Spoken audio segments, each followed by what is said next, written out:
Welcome to Module 4, the role of stakeholder participation and communities in groundwater quality management, forming part of the online course on groundwater quality. My name is Kevin Peterson and I will be your module presenter.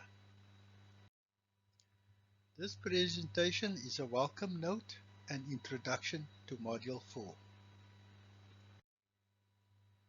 The learning objectives for the training course are to appreciate the essential role of stakeholders and communication for groundwater quality management, to explore ways to categorize stakeholders and to identify stakeholder interests and responses, to demonstrate methods of maintaining groundwater awareness and stakeholder participation over time, to appreciate the impact of advocacy and proper communication to support groundwater quality management, to show the importance of stakeholder consultation and engagement as a critical and important component of groundwater quality management. The module will take the form of welcome note, this presentation setting out the module objectives and expected outcomes, a series of lecture presentations providing the knowledge content, a case study exercise to provide some practical skills and knowledge, a self-assessment quiz. At the end of this module, the participant will have knowledge and understanding of the critical role of stakeholder engagement in groundwater quality management. The module topics include concept, principles, and elements of water governance. The key elements of water governance will be explained, such as policy, law, and institutions. This includes presenting principles that will promote good water governance. The concepts of groundwater governance will be introduced in this lecture presentation. Building blocks of good water governance. This lecture presentation will explain the key elements of building blocks for water governance in terms of administrative systems, legal issues, financing systems, planning and participation of stakeholders. Stakeholder management. This lecture presentation will introduce the theory, concepts of principles of engagement, participatory tools and methods of engagement. Benefits of stakeholder engagement. The lecture presentation will explain the essential role and benefits of stakeholders and communication in groundwater quality management. Stakeholder mapping. This lecture presentation will discuss stakeholder identification, stakeholder mapping, stakeholder analysis techniques and tools for stakeholder ranking. Stakeholder engagement tools. This lecture presentation will evaluate the various mechanisms to facilitate structured, meaningful participation and engagement of stakeholders and role players in groundwater quality management. Sustaining stakeholder engagement. This lecture presentation will discuss the principles for establishing and sustaining strategic partnerships. Stakeholder engagement risk. This lecture presentation will evaluate the potential risk associated with the stakeholder participation in relation to the complexity of relationships between partners and discuss the mitigation strategies to maintain strategic stakeholder partnerships. Benefits of stakeholder engagement in groundwater quality management. This lecture presentation will show the importance of stakeholder consultation and engagement as a critical and important component of groundwater quality management. What is the value proposition of stakeholder consultation?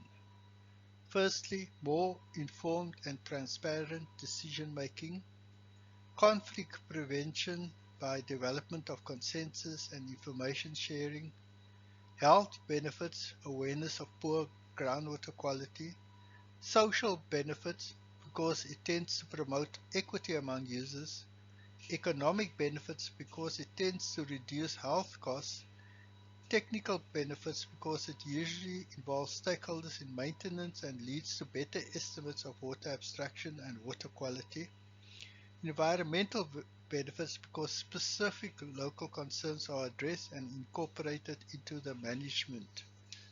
Management benefits because they trigger local stakeholder initiatives to implement demand and supply measures and reduce the cost of regulations.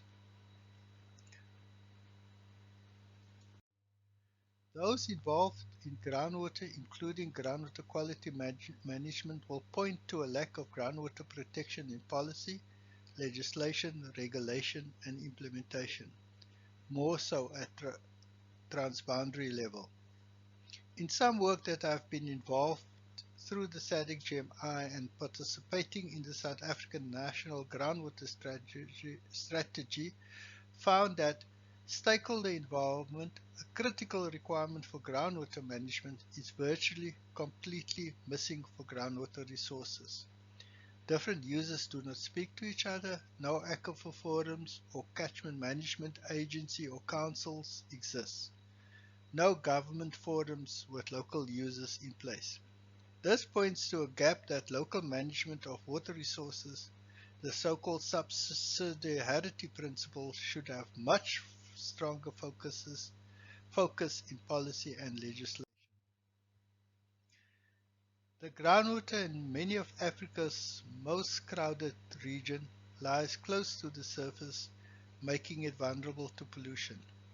This is largely due to inadequate waste management and source protection, resulting in high fecal and chemical loading, posing a significant health risk to users. Leaking on-site sanitation facilities, together with the absence of sewage pipes that dispose the wastewater, result in large volumes of local wastewater soaking into the soil and eventually seeping into aquifers and polluting groundwater. The role of civil society becomes critical to holding government accountable for provision of secure, resilient and safe water resources. At the same time, the involvement of citizens to change their behavioral practices are needed.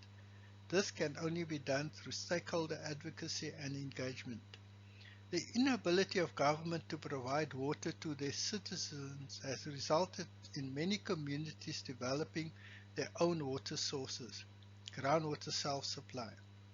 About 360 million urban inhabitants, or 79% of the total urban population of continental Africa, could potentially supply themselves with groundwater. However, the likely number of urban inhabitants using groundwater obtained via self-supply was less, about 150 million, or 32% of the total urban population. These sources are unsafe. In groundwater below slums in Kampala, Accra and Arusha, 3 cities in West and East Sub-Saharan Africa, researchers found DNA of 25 different DNA virus families, some of them with adverse health risks for humans. These are examples of learning materials that will be used during the course and for the case study. The first report, as an example, focuses on the use of alternative dispute resolution approaches to foster water cooperation, such as mediation, negotiation, and arbitration. While legal settlements can produce win-lose outcomes that leave one party frustrated, adopting alternative dispute resolution mechanisms can lead to mutually beneficial win-win outcomes for the long-term gain. Which approach is most relevant in any given situation depends on the circumstances and context of the water conflict. These type of dispute resolution techniques are preferred at transboundary level. The assessment will be done through a quiz that will cover all the aspects of this module from both the presentations and case study. This will take the form of multiple questions. For example, which of the following statements is false regarding stakeholders?